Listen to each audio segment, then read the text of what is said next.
let's try to solve problem number 22. Mass spectrum is given in the mass spectrum, the molecular formula is given, which is C7H8O.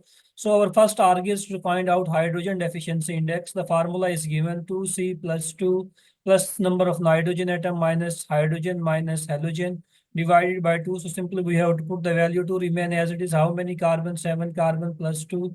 How many nitrogen? 0 nitrogen. How many hydrogen? 8 hydrogen. Is there any halogen? No, divided by 2.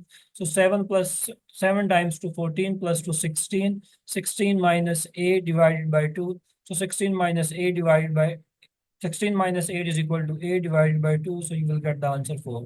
So it means this unknown compound contain 4 double bond. So remember the hint, remember the key point. Whenever a compound contain 4 or higher than 4, then there are maximum chances this unknown compound might be contain a benzene ring. Maximum chances. I am saying, I am repeating, might be contain benzene ring. How you will confirm whether this compound having degree of unsaturation 4, is this compound contain benzene ring or not? Simply after finding the degree of unsaturation, move directly towards the proton NMR. If in the proton NMR, if you are getting a signal in the range of 6.5 ppm to 8.5 ppm, then this is a 100% confirmation this unknown compound contains benzene ring. So you can see you are getting a signal over here. We don't know how many protons we will sort out soon. So this unknown compound contains benzene ring. This is confirmed by what? By proton NMR directly. We find out degree of unsaturation, but we are not 100% sure. So we will shift directly towards proton NMR to check whether this unknown compound contains benzene ring or not. So which region you have to look out? 6.5 to 8.5. Normally in this region, if you are getting any signal, then this is a confirmation this unknown compound contains benzene ring. Okay, now let's move back towards the proton NMR. So the IR spectrum of this compound, degree of unsaturation 4, hydrogen deficiency index of this compound is 4. If you look at the IR spectra here is sp3CH stretch, and this one is sp2CH stretch.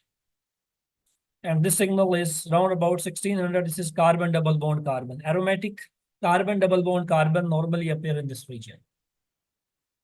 So IR is providing 3 important information: sp2CH stretch because carbon double bond carbon is present, because it is a benzene ring. Benzene contain carbon double bond carbon. So whenever you are getting a benzene, you will see this signal and you will see this signal.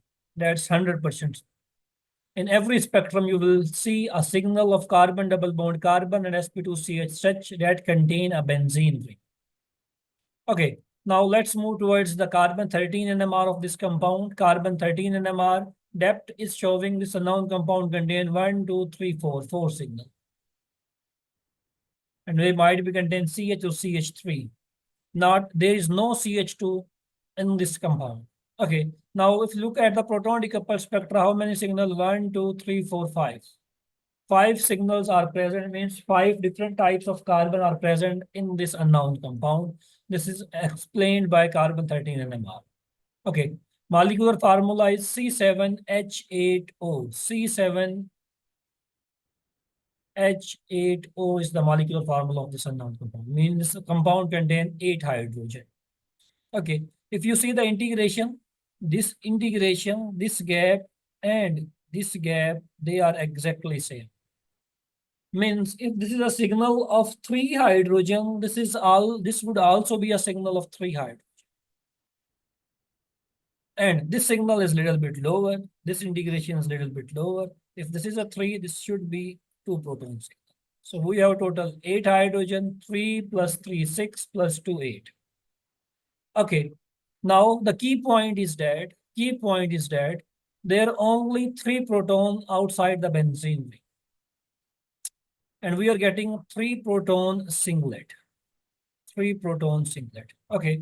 Second important thing, forget about this region. First of all, you are getting 3 proton singlet. How you will draw 3 proton singlet? PPM is very, very important. You are getting 3 proton singlet at round about 3.5 ppm. So it means because this unknown compound contains 1 oxygen as well, so this 3 proton singlet might be like this. CH3 directly connected with oxygen. Directly connected with oxygen. That's why CH3 is giving you a singlet. Okay, now because the benzene region contain five hydrogen. Now try to understand the key point. That's a very, very important point. That's what now I'm going to explain. Benzene region, the region 6.8 to 8.5 contain 5 proton. What does it mean? It means the benzene is mono-substituted. What does it mean? It means benzene is mono-substituted. Mono-substituted means it has only one branch. It has only one substituent. Why one substituent? Like here, because benzene region contains 5 hydrogen. 1, 2, 3, 4, 5. 5 hydrogen. If there are 4 hydrogen, then benzene region will be di-substituted, remember. If there are 3 hydrogen in the benzene region, then benzene would be tri-substituted. Try to understand this concept. 5 hydrogen, so you have to keep 5 hydrogen in the benzene ring. It means there is only one substituent. Okay, so molecular formula C7H8O. 6 hydrogen are consumed in the benzene region, which is just short of 1 carbon and 1 oxygen and 3 hydrogen. Okay, we know 3 proton singlet. This is explained. This is 3 proton singlet. I told you it should be connected with oxygen. So simply connected oxygen with CH3. Now, if you see this compound, this compound is known as anisole or methoxybenzene. Methoxybenzene. So this 3 hydrogen singlet is this one, which is going to appear at around about this region. While you are getting 3 signals, 5 protons are this one. These are the 5 protons of the benzene. So these 2 proton will give you one signal. These 2 proton will give you another signal, and this proton will give you a different signal. So you will get total 1, 2, 3, 4 different signals in proton and MR of this compound. This is one signal, this is 2, 3, and this is 4. Okay, now let's draw the same structure again. Same structure again.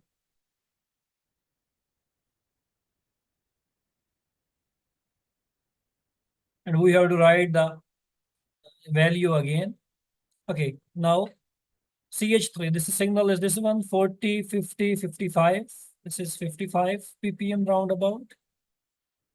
This signal 160, this is a quaternary carbon. This carbon is quaternary carbon because it is not going to attach any hydrogen. So it will appear around about 160 ppm. It is connected directly with oxygen. So oxygen making this carbon de-shielded. That's why this carbon is going to appear at higher chemical shift. Okay. Now this carbon 120, 130. This is 130 ppm. 130 ppm. This is 120 ppm. And this is 125 ppm. 116 ppm roundabout. Four carbon. 1, 2, 3, 4, 5 carbon. 1, 2, 3, 4, 5 carbon. Got it? Okay, now you will ask the question why this carbon will appear higher chemical shift? Because it is a quaternary carbon directly connected with oxygen. Your second question might be why ortho carbon have low chemical shift as compared to meta. The reason is that when you are trying to draw resonating structure of this compound, the electron density increases either on ortho position or para position. Electron density will not increase on the meta position. So meta position are de-shielded. That's why they have high chemical shift as compared to ortho and para position. Okay, now let's move towards the mass spectrum of this unknown compound. If you look at the mass spectrum of this unknown compound, we are getting a signal OCH3. If you remove one electron from here, so 108 to 193 means you have to remove methyl from here, you will get a signal 93. If you remove oxygen, you will get a signal at 78. Got it? So I hope you have enjoyed this session. Wish you best of luck. See you. Bye bye.